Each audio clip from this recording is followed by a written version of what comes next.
વડોદરાના કમલાનગર વિસ્તારમાં રહેતી એક 17 વર્ષની સગીરાને લવ જેહાદના કિસ્સામાં નિર્દયતાથી શિકાર બનાવવામાં આવી છે। આરોપી સોહેલ નસીમ પઠાણે રિક્ષા ભાડું નહીં લઈને સગીરાનો વિશ્વાસ જીત્યો અને તેના મોબાઈલ નંબર પરથી સંપર્ક વધાર્યો। ત્યારબાદ પ્રેમના નામે તેને પોતાના ઘરમાં રાખી અનૈતિક શારીરિક સંબંધ બાંધ્યા હતા। સગીરાના કહેવા મુજબ નશો કરાવી તેના પર દુષ્કર્મ ગુજારતો હતો અને ધર્મ પરિવર્તન માટે મારઝૂડ પણ કરતો હતો। આરોપી તેના મિત્રો સાથે મળીને પીડિતાને ધમકીઓ આપતો અને તેના પરિવારજનોને મારી નાખવાની પણ ધમકી આપતો। સગીરાએ કપુરાઈ પોલીસ મથકે ફરિયાદ નોંધાવ્યા બાદ પોલીસે પોક્સો એક્ટ હેઠળ ગુનો દાખલ કરી સોહેલ પઠાણ સહિત અન્ય 2 આરોપીઓને ઝડપી પાડ્યા છે।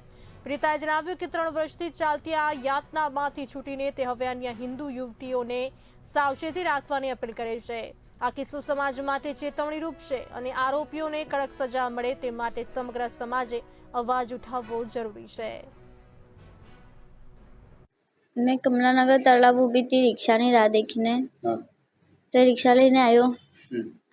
પછી મારે માંડવી જવું હતું અને મને માંડવી છોડી। મારી પાસે પૈસાના છૂટા નહોતા તો એનો નંબર મને આપ્યો। પછી એને કીધું કે મને પછી પૈસા આપી દેજો એમ। પછી મને પાછો મારા ઘરે છોડવા આવ્યો। પછી અમે લોકો એકબીજા જોડે વાત કરતા હતા। એના 1-2 મહિનામાં એ મને લઈ ગયો એના ઘરે લઈ જઈને મારી જોડે સારું રાખ્યું।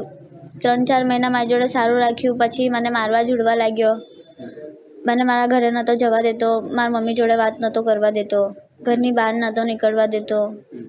મારી મમ્મી જોડે વાત કરું તો બી મને મારે, ઘરની બહાર નીકળું તો બી મને મારે, કોઈનો ફોનમાં મેસેજ આવી જાય તો બી મને મારે।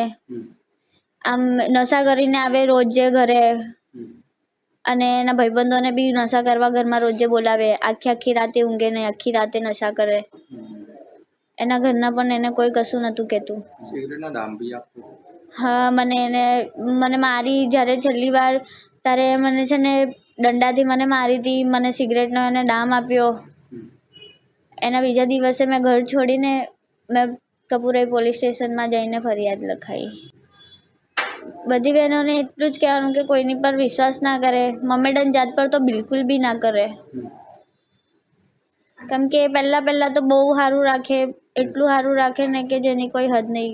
બધાને આપણા ઘરમાં આપણે બધાને ભૂલી જઈએ એટલું સારું રાખે। અને પછી એ લોકો એવું કરે ને કે શું કહેવાનું, આમ આપણે કોઈને મોઢું બતાવવા લાયક ના રહીએ। એ લોકો આપણી જોડે એવો વ્યવહાર કરે। મારી એક જ આશા છે કે એને સજા મળવી જોઈએ। એ વહેલો બહાર જ ના આવવો જોઈએ। એને બી ખબર પડે, એને બી પસ્તાવો અંદરથી અહેસાસ થવો જોઈએ કે મેં આ ભૂલ કરી છે, કોઈ છોકરીને આટલું દુઃખ આપ્યું છે। એની તાકાત બી ના રહેવી જોઈએ ફરી કે એક છોકરીને એક લાફો બી મારે કે કોઈ છોકરીને હેરાન કરે।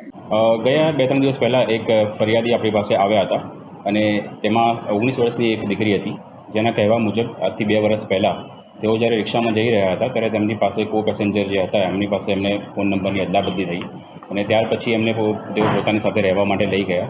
તો જે છોકરી છે તે 2 વર્ષથી એ આરોપીના ઘરે રહેતી હતી અને આરોપી એના પર વારંવાર દુષ્કર્મ કરતો હતો અને તેને ત્રાસ આપતો હતો।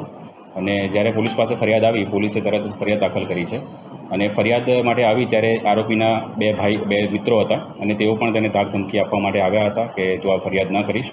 તો તે બાબતની પણ પોલીસે ફરિયાદમાં ઉમેરો કર્યો છે અને તે બાબતની પણ ફરિયાદ પોલીસે દાખલ કરી છે। જે મુખ્ય આરોપી જેનું નામ છે સોહેલ નાઝીમ ખાન પઠાણ, જે 22 વર્ષનો છે અને તે રિક્ષા ચલાવવાનું અને છૂટક મજૂરી ટાઈપના કામ કરે છે। એમના મિત્રોનો રોલ ખાલી એને ધમકી આપવાનો કે તું ફરિયાદ કરવા ના જઈશ પોલીસને, એને ગાળ બોલવાનો, ધમકી આપવાનો છે।